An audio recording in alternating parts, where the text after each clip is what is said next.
साथियों, चाहे जो भी बात रही, अगर कोई व्यक्ति ऐसा जवाब दे जो उस पद पर बैठता है, तो उस आदमी को उस पद पे बैठने का कोई हक नहीं। और जो मुख्यमंत्री ऐसे आदमी को अपने पद में बैठने दे, उस मुख्यमंत्री को सरकार चलाने का कोई हक नहीं।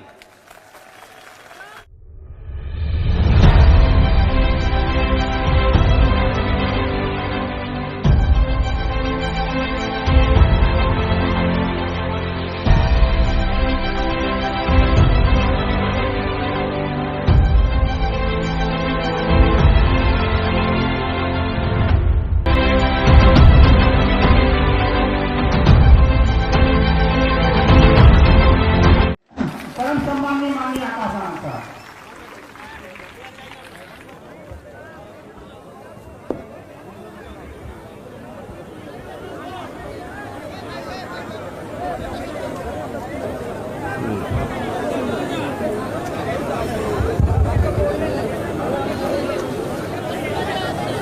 जय भीम। दोबारा जय भीम बोलने की जरूरत नहीं पड़ेगी, आप में इतना जोश है। तो सबसे पहले एक बार जोरदार तालियां हमारी माताओं बहनों के लिए।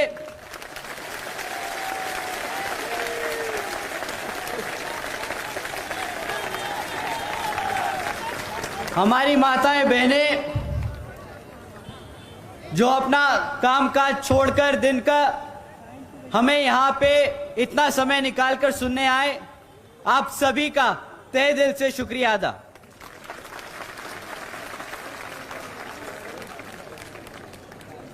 एक बार जोरदार तालियां हमारे सभी बड़े बुजुर्गों के लिए।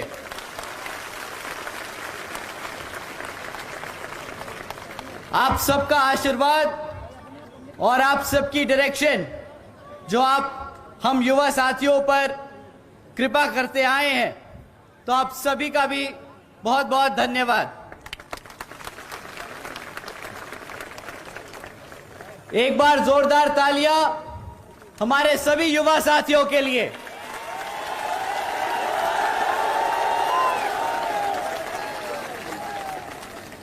बहुत समय हो गया, काफी समय से हमारे युवा साथी इधर उधर भटक रहे थे, परंतु जब से बहन जी ने 50% युवा साथियों का हक बनाया है पार्टी की हर स्तर की कमेटी में, तब से सारा युवा साथी बसपा में वापस आ गया।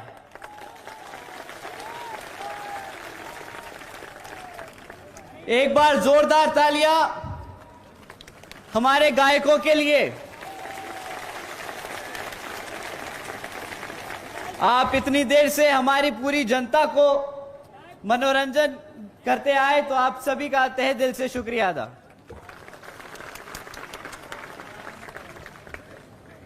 साथियों, सबसे पहले मैं अपने सभी संतों, गुरुओं, जिसमें खासकर महात्मा ज्योतिबा फूले, बिरसा मुंडा जी, छत्रपति शाहू जी महाराज, नारायण गुरु, तांत्या भील मामा जी, पेरियार रामास्वामी जी, बाबा साहब डॉक्टर भीमराव अंबेडकर जी एवं मान्यवर साहब श्री काशीराम जी को नमन करता हूं।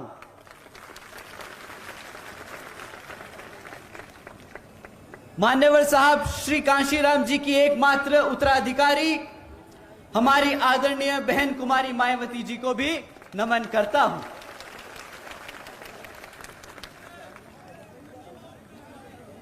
देश के सबसे बड़े प्रदेश उत्तर प्रदेश की 4 बार मुख्यमंत्री, लोकसभा व राज्यसभा की कई बार सदस्य रही आदरणीय बहन कुमारी मायावती जी, जिन्होंने अपने सभी एससी, एसटी, ओबीसी एवं अल्पसंख्यक समाज के साथ साथ सर्व समाज में से गरीबों और कमजोरों के लिए अपना पूरा जीवन समर्पित किया। साथियों, मुझे गर्व है कि मुझे ऐसे महान नेता की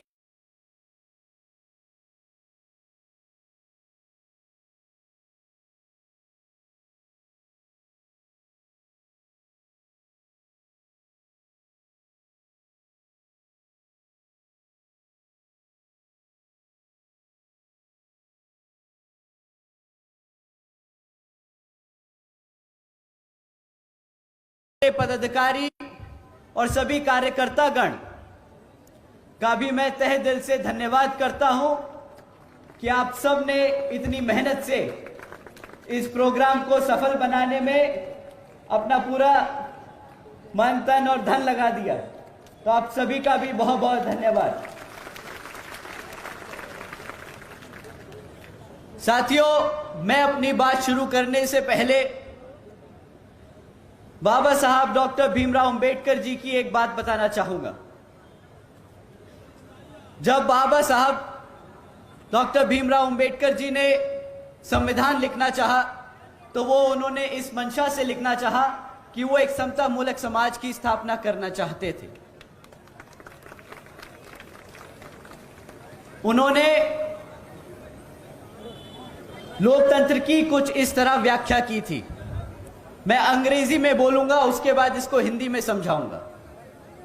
A form and a method of government whereby revolutionary changes in economic and social life of people are brought about without bloodshed। साथियों, बाबा साहब के विचारों का भारत कुछ इस तरह होता। साथियों, जहां पर स्कूलों में बच्चों के बीच भेदभाव ना हो, वैसा है बाबा साहब के विचारों का भारत। साथियों, जहां पर महिलाओं पर अत्याचार ना हो, वैसा है बाबा साहब के विचारों का भारत।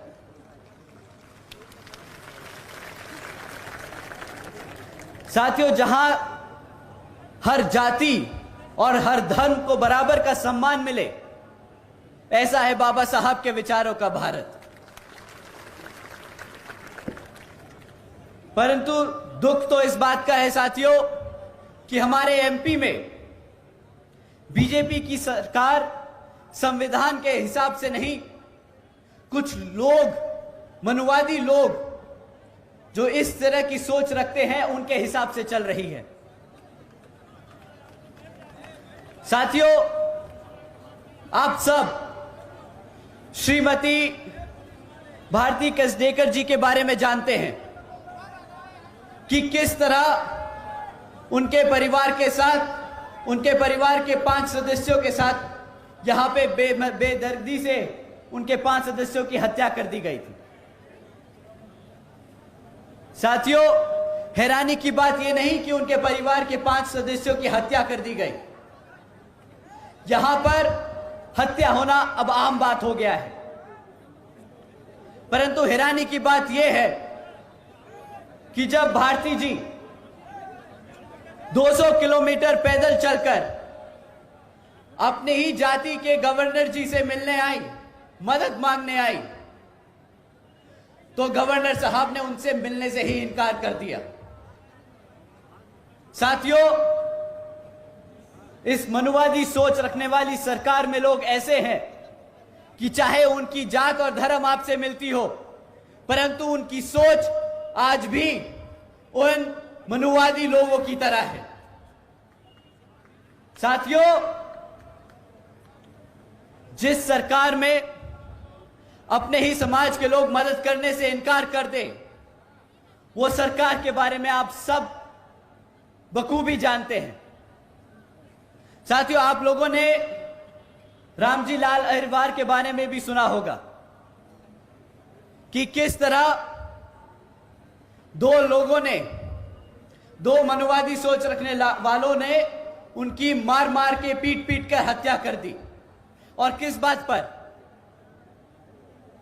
उनकी हत्या कर दी? इस बात पर कि उन्होंने उन्हें माचिस देने से इनकार कर दिया। साथियों, यह शासन है इस बीजेपी की सरकार का, जहां पर हमारे समाज बिल्कुल भी सुरक्षित नहीं।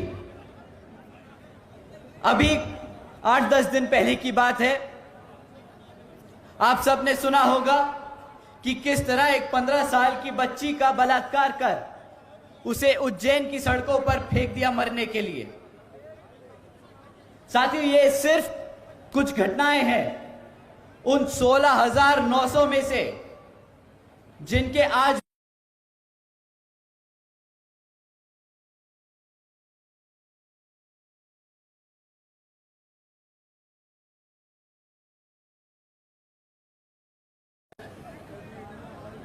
इन कांग्रेस और बीजेपी वालों की अगर मैं दोनों शासनकाल के दिन मिला दूं तो हमारे समाज के खिलाफ अत्याचारों की घटनाओं के किस्से इनके शासनकाल के दिनों से भी ज्यादा हो जाएंगे। पर साथियों,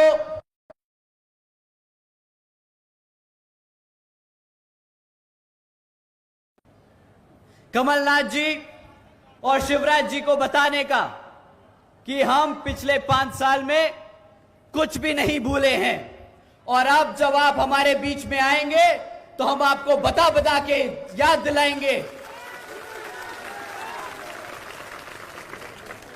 कि किस तरह हमारे 16,000 से ज्यादा परिवारों के साथ जो अत्याचार का हुआ है उसका बदला हम यहां मध्य प्रदेश की हर एक विधानसभा पर बसपा का परचम लहरा कर लेंगे।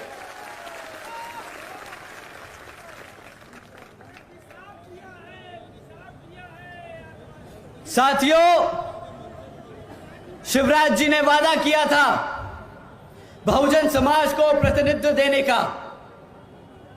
साथियों, शिवराज जी ने वादा किया था हर वर्ष 10 लाख नौकरी देने का। उन्होंने वादा किया था कि हर सरकारी कॉलेजेस में मुफ्त शिक्षा देने का। पर आज यहां आप सबके बीच में खड़े होकर मैं पूछता हूं, इनमें से कितने वादे पूरे हुए?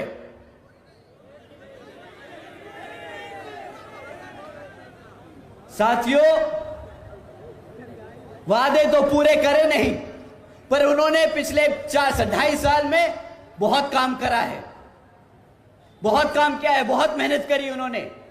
वो भारत में अपने मध्य प्रदेश को अव्वल नंबर पे लेके आए हैं। आप लोगों को पता नहीं, मैं बताता हूं। शिवराज जी की सरकार नंबर 1 पहुंच गई पूरे भारत में हमारे बुजुर्गों पे अत्याचार करने में। शिवराज जी ने अपनी सरकार को नंबर 1 बना लिया हमारे SC, ST, OBC एवं अल्पसंख्यक समाज को पे अत्याचार करने में। साथियों, शिवराज जी ने नंबर 1 बना दिया MP को हमारी बहन बेटियों पर अत्याचार करने में। और ये मैं कोई अपने मन से, दिल से कोई मनगढ़ंत कहानियां नहीं बता रहा हूं। ये सरकारी डेटा बोलता है कि इनके शासनकाल में कितना अत्याचार हुआ है हमारे सर्व समाज पर। अभी हमारे भाई बोले यहां पे कि आदिवासी समाज पे मूता है। साथियों, आदिवासी समाज नहीं, सारे सर्व बहुजन समाज पे इन्होंने मूता है।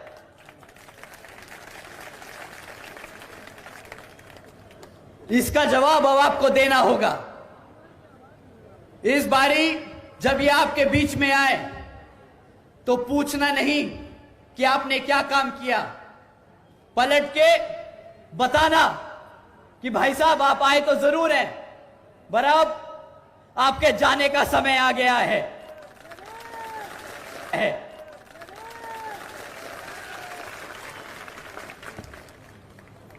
साथियों, इन्हीं मामलों पे जब जनता ने इनके गृह मंत्री से सवाल किया कि भाई आपके प्रदेश में इतना क्राइम क्यों बढ़ा रहा है, तो उनके गृह मंत्री पलट के जवाब देते हैं कि भाई हमारी पुलिस 24 घंटे काम कर रही है, इसलिए वो सारा क्राइम रिकॉर्ड कर रही है। भाई, जब आपका गृह मंत्री, जब कोई ऐसा आदमी आपको पलट के ये जवाब दे कि भाई क्राइम इसलिए बढ़ रहा है कि क्योंकि हम सारे केस दर्ज कर रहे हैं, तो कभी कभार महसूस होता है कि ये हम पे हमारी सेवा नहीं कर रहा, हम पे एहसान कर रहा है।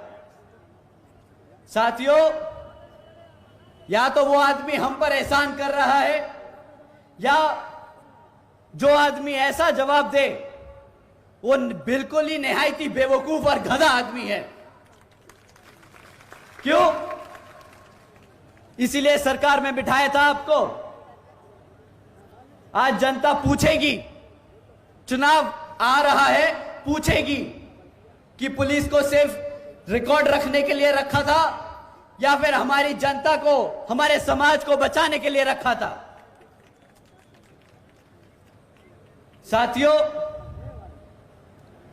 चाहे जो भी बात रही, अगर कोई व्यक्ति ऐसा जवाब दे जो उस पद पर बैठता है, तो उस आदमी को उस पद पे बैठने का कोई हक नहीं। और जो मुख्यमंत्री ऐसे आदमी को अपने पद में बैठने दे, उस मुख्यमंत्री को सरकार चलाने का कोई हक नहीं।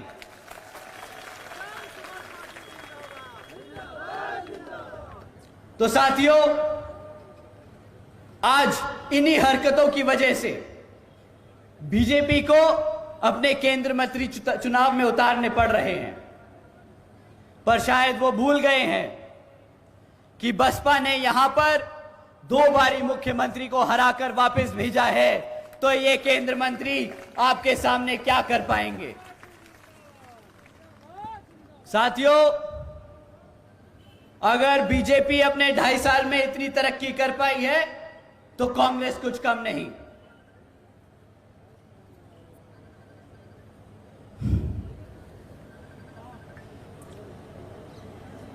साथियों, कांग्रेस इतने सालों से यहां पर सरकार चलाती आई है, पर जब आप उनसे पूछेंगे कि भाई चुनाव आ रहा है, आप अपने काम बताइए कि आपने करा क्या इतने सालों तक, तो वह आपके सामने आके एक मैनिफेस्टो खड़ा कर देंगे कि हम अगर सरकार में आएंगे तो ये 1, 2, 3, 4 काम करके दिखाएंगे। साथियों, जो पार्टी सत्ता में रह चुकी हो, वो आगे आने वाले 5 सालों के लिए काम ना बताए कि क्या करके दिखाएगी, बल्कि आपके आके बीच में बताए कि इतने सालों तक जब आपको सत्ता में आसीन रखा तो आपने हमारे समाज के लिए क्या किया। और हाँ साथियों, जब आप उनसे ये पूछेंगे कि भाई जितने सालों से जब आप राज कर रहे थे तो हमारे समाज के लिए क्या किया, चुप्पी साध जाएंगे, घबरा जाएंगे, पसीना छूटेगा। क्योंकि हकीकत तो यह है साथियों कि उन्होंने भी इतने सालों तक आप ही का वोट लिया और आप ही पे राज किया, परंतु आज तक आपको वही रखा नीचे दबाकर जहां पे आप हमेशा से थे। जब आप उनसे इनके कामों की सफाई मांगेंगे तो वो आपको भटकाने के लिए क्या करेंगे, वो बोलेंगे कि भाई तुम किसको वोट दोगे, बीजेपी तो ऐसी है। दूसरा विकल्प क्या, जब आप जवाब देंगे कि बीएसपी दूसरा विकल्प है, बीएसपी अपनी असली पार्टी है, तो वो आपसे बोलेंगे कि भाई बीएसपी तो बीजेपी की बी टीम है। साथियों, जिनके पास काम नहीं होता बताने को, वो यही बेतुके बयान बांटते रहते हैं, बोलते हैं बीएसपी तो बीजेपी की बी टीम है। उनसे बोलिए कि आप हमें यह ना बताएं कि बीएसपी क्या है, हमें पता है हमारी बहन जी ने यूपी में क्या किया है, आप अपने काम बताएं। साथियों, ये आपको गुमराह करने के हथकंडे हैं और कुछ नहीं। तो डरना नहीं है, आप को डराना है और बताना है कि आने वाले आम चुनाव में बीएसपी मध्य प्रदेश में सरकार बनाने जा रही है। और जब आप ये बोलेंगे तो इनकी डर के हाथ में आ जाएगी, क्योंकि उन्हें डर लगता है कि जिस तरह से हमारे एससी, एसटी, ओबीसी एवं अल्पसंख्यक समाज के साथ साथ सब समाज में से गरीबों और कमजोरों को के वर्ग उसी इज्जत और सम्मान से जिए जिस तरह से हमारे वो साथी लोग बसपा के राज में यूपी में जिए थे। इसलिए ये आपसे घबराएंगे जब आप बोलेंगे कि हम बीएसपी को वोट डालने जा रहे हैं। साथियों, आज जब बहन जी की सरकार को लोग याद करते हैं तो उन्हें याद आता है वो समय जब बहन जी ने महामाया गरीब बालिका आशीर्वाद योजना चालू करी थी, जिसके तहत बहन जी ने 3,25,000 बच्चियों को 1-1 लाख रुपए देने का काम किया था।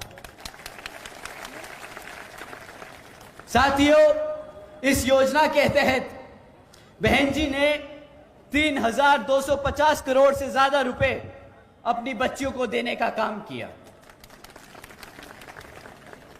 साथियों, वो याद करते हैं समय जब बहन जी ने सावित्रीबाई फुले बालिका शिक्षा आशीर्वाद योजना के तहत 7 लाख से ज्यादा बच्चियों को 12वीं तक की शिक्षा प्राप्त करने हेतु 600 करोड़ से ज्यादा की लागत इन बच्चियों को अपने पैरों पर खड़ा कर एक उज्जवल भविष्य देने के लिए खर्ची। साथियों, साथ ही साथ बहन जी ने प्रदेश की व्यवसायिक टेक्निकल इंस्टीट्यूशंस में, इंजीनियरिंग कॉलेजेस में, पॉलिटेक्निक एवं इंडस्ट्रियल ट्रेनिंग इंस्टीट्यूट्स में अन्य पिछड़े वर्गों के लिए 27% सीट आरक्षित की थी। और साथ ही साथ देश में पहली बार सरकारी कॉलेजेस के स्टूडेंट हॉस्टल्स में भी अन्य पिछड़े वर्गों के छात्रों के लिए 27% आरक्षण की व्यवस्था तय की। साथियों, बहन जी ने सरकारी नौकरियों के साथ साथ सरकारी ठेकों में भी आरक्षण की व्यवस्था तय और लागू की।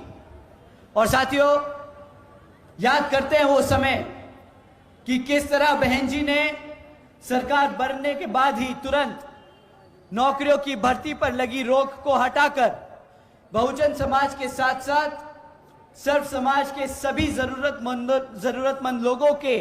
लोगों को नौकरी देने का काम किया था।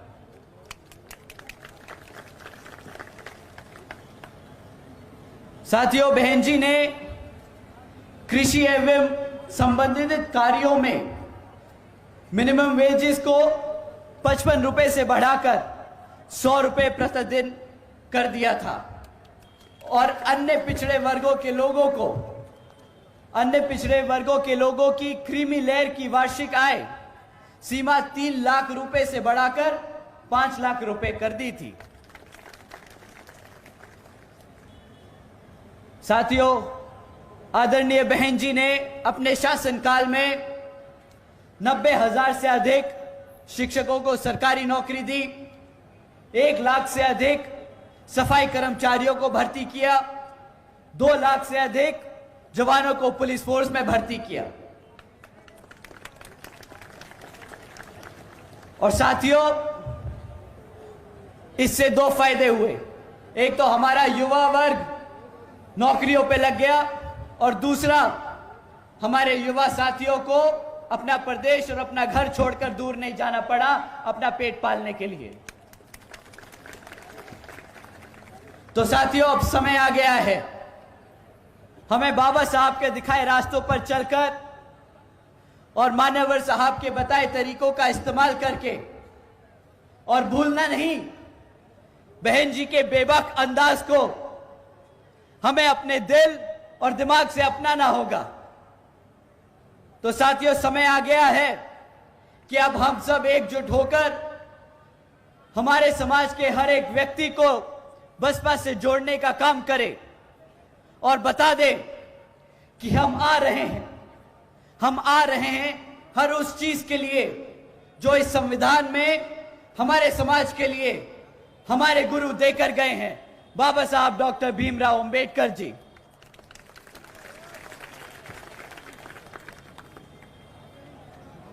साथियों, इन्हीं कुछ बातों को ध्यान में रखकर इस बारी बीएसपी ने जीजीपी के साथ गठबंधन करने का निर्णय लिया है और यहां पर चुनाव हम मिलकर ही लड़ेंगे। तो मैं आप सभी से अपील करता हूं कि इस विधानसभा आम चुनाव में आप सब बसपा और जीजीपी को वोट डालकर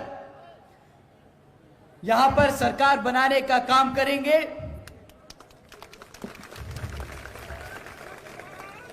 जो यहां पर सरकार बनने के बाद मध्य प्रदेश में भी बहन जी मॉडल ऑफ गवर्नेंस के तहत चलकर यहां पर भी सभी का उत्थान करने का काम करेगी। अंत में मैं एक बार फिर से यहां मौजूद सभी माताएं, बहनें, हमारे बड़े बुजुर्ग, हमारे सभी युवा साथी, हमारे सभी छोटे बच्चे, मैंने यहां देखा आज मीटिंग में 2-2 साल, 1.5 साल के बच्चे भी मौजूद हैं। हमें पता है कि हमारी माताएं अपने आने वाली पीढ़ी को बसपा के लिए तैयार कर रही है।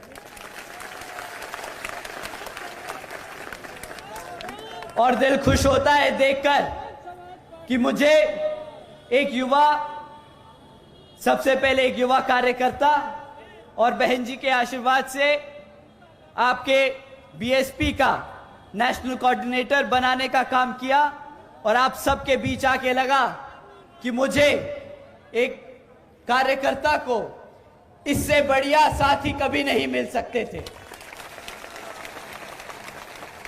तो साथियों, मैं आप सबसे उम्मीद करता हूं कि आप इसी तरह मेहनत करके बीएसपी को नई ऊंचाइयों तक ले जाने का काम करेंगे और अपनी बहन जी के हाथ मजबूत करेंगे और आने वाले लोकसभा में उन्हें प्रधानमंत्री बनाने का काम करेंगे। साथ ही साथ मैं हमारे सभी मीडिया बंधु, हमारे बहुजन मीडिया के साथियों का भी तहे दिल से धन्यवाद करता हूं कि वो हमारी बात को प्रदेश के कोने कोने तक पहुंचाने का काम कर रहे हैं। तो साथियों, आप सबका भी तहे दिल से धन्यवाद और शुक्रिया। मैं अपनी बात यही समाप्त करता हूं। जय भीम, जय भारत, जय बहन जी।